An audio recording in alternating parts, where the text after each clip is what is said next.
In this video, I want to take a quick moment to talk about template strings in JavaScript. So we're going to step away from functions for just a second, and we're going to talk about this new way to create strings. Right now, every time we've created a string, we've used single quotes. We put our string characters inside like we do here, here, and here, and then we see that in the result. So in this case, I add all of this stuff up, concatenating them onto each other, and the end result is the message that prints with the user's name and their score inside of this string. Now, what we're going to do is explore the template string. As the name suggests, it's a way to create a template string. So there are parts of this template string that are going to be static, and there are other parts that are going to be dynamic. From a functional standpoint, it's going to do exactly what we already do here, but the syntax is going to make it a lot easier to work with. So let's go ahead and explore this syntax. Down below, console.log, and we're going to make a regular string. The string Andrew using single quotes. This is a regular boring old string. It's something that we've done plenty of times before. I'm not even going to run the program. What I want to talk about though, before I talk about template strings, is that we can create regular strings using double quotes as well. So right here, I can use a double quote and I can type my message inside. There is no difference between the two in JavaScript. I use single quotes because I don't have to hit the shift key, so it's just one less key to press.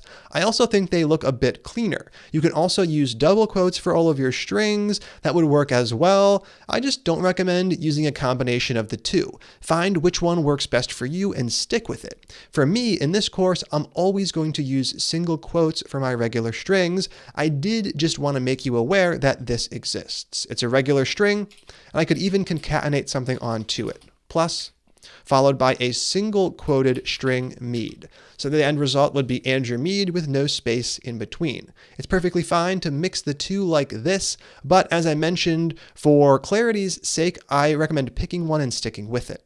The only thing we can't do is open and close with a different quote. So I can't open Mead with a single quote and try to close it with a double quote. That's not valid. If I open it with single or double, I have to close it with the same.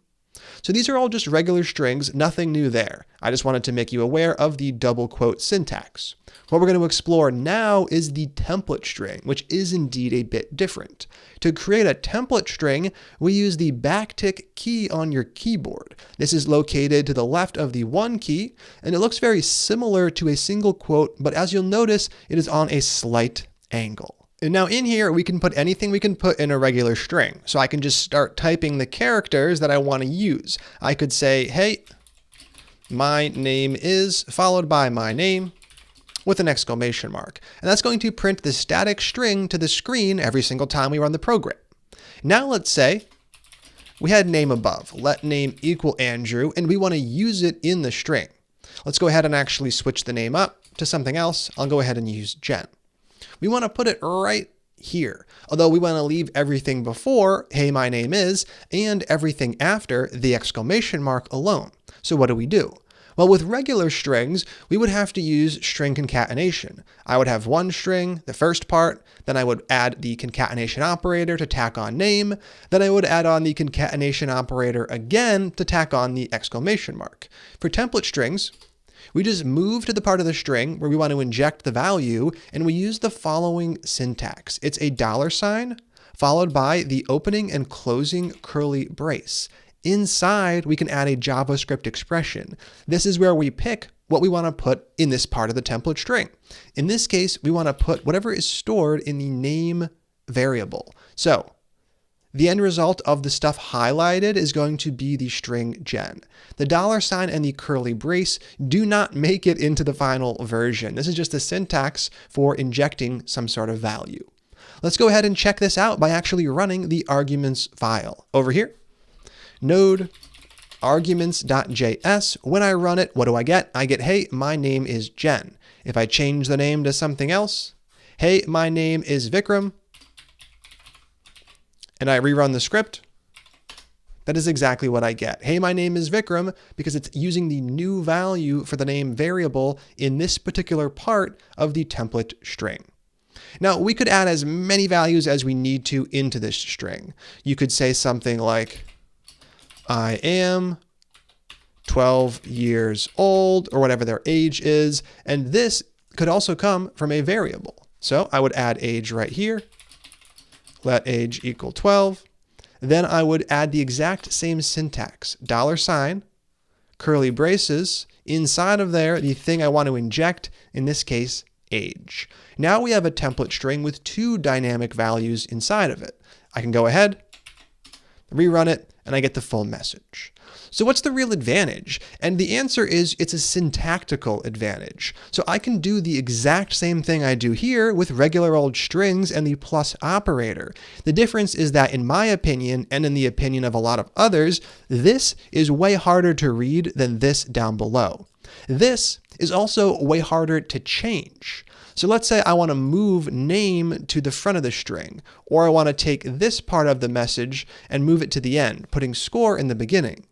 I have to rearrange things and also rearrange the plus operators, making sure to remove the leading and trailing spaces around appropriately. It becomes quite a bit of a headache. With template strings, it's really easy to rearrange things. If I want to move the first sentence after the second sentence, I can just go ahead and cut it out. I can remove that one space, I can add a space here, and I can paste it in. So with template strings, it's way easier to actually work with them. Using concatenation, yes, we can get the job done. It's just not as ideal as working with template strings. So since we know a better way to do things, let's go ahead and actually use it. I'm going to replace the string here with a template string. So what are we going to do? I'm going to return, and I'm going to create a template string using the back tick, which automatically gets closed for me.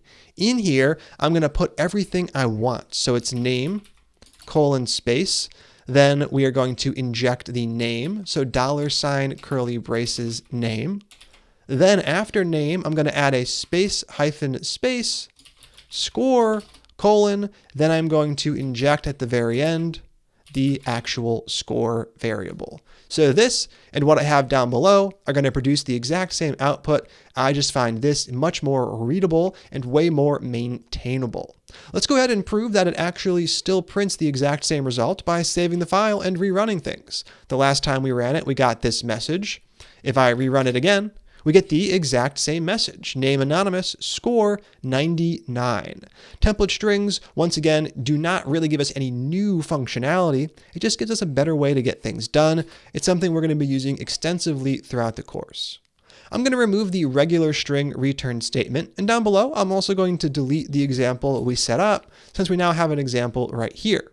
Your challenge for the video is going to be to integrate a template string into the getTip function down below. So let's go ahead and talk about what I'd like you to do. Your job is to return a string, a little message from getTip, as opposed to returning just the actual tip value. And the string you're going to return is going to be created from a template string. So let's go ahead and explore this. Right here, the message for this data would look like the following. A 25% tip on $40, the value passed in, would be, and the actual calculation would be 10. So instead of just returning the number 10, I am including the number 10 in the larger template string. Now there are 3 values here. We have 25. To calculate this, you just take the tip percent and multiply it by 100. We have 40, which is just passed in directly, and we have 10, which comes from the calculation right here.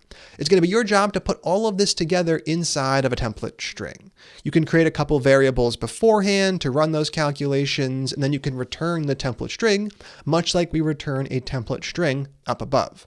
Take as much time as you need to get this one done, and then mess around with it. Try to pass in a few different values and make sure you do see the correct message for each. Pause the video, and when you're done, go ahead and click play. All right, how'd that one go? Hopefully you were able to get things done without too much trouble. I'm going to go ahead and kick things off by creating a few variables. First up, let % equal, and here I'm just going to take the tip percent and I'm going to multiply it by 100. That's going to convert 0.2 over to 20, which I need for this first part. Now for the second part, I don't have to do anything. I have that number passed in directly. For the third part, I do want to calculate the tip. So let tip equal the total times the tip percent. That is going to give me, in the case of this data, a value of 10. And then finally, I'm going to return the template string. So right here, let's go ahead and open and close some backticks, and we're going to start filling things out. So a space followed by the percent value from up above, $, curly braces, percent. And then after that, space, actually not space, we're going to use the percent sign. Then a space, tip on space, $, and this is where we put the total. So $, curly braces, total. Then after the total, space would be space, and then finally we wrap up with a $, and then the actual calculated tip. So $, curly braces, right inside of here, tip. Now we can actually test things out by rerunning the file. I'm going to save my work, rerun things from the terminal, and I get a 25% tip on $40 would be $10. Everything is working well, and we were able to set up this string using template strings. Now let's go ahead and switch up the values. I'm going to switch to the default 20% tip, and I'm going to switch the number over to 50. If I rerun things this time around, I'd actually still get 10. Let me switch this over to 60 to see a different value print. I rerun it, and I get a 20% tip on $60 would be $12, which is correct. All right, now that we have this in place, I want to show you one alternative way you could have gotten this done. You can actually run these calculations right inside of the curly braces. So if I wanted to, I could calculate tip percent times 100 right here. I could do the exact same thing for the tip. I could multiply the total times the tip percent to get the actual total tip. This would allow us to remove these two variables completely. Now, this is not necessarily what you want to do in all situations. It's just a different way to solve the problem. If I were to save things and rerun things, we get the exact same message. The calculations are still being executed the same, they're just now embedded right in the template string. This can be good in some situations, but it can also create situations where the template string is now much easier to read through since it includes more code and math operations. So I am going to actually undo those changes and bring it back to the example I had before, where I simply reference the percent variable right here and the tip variable right here.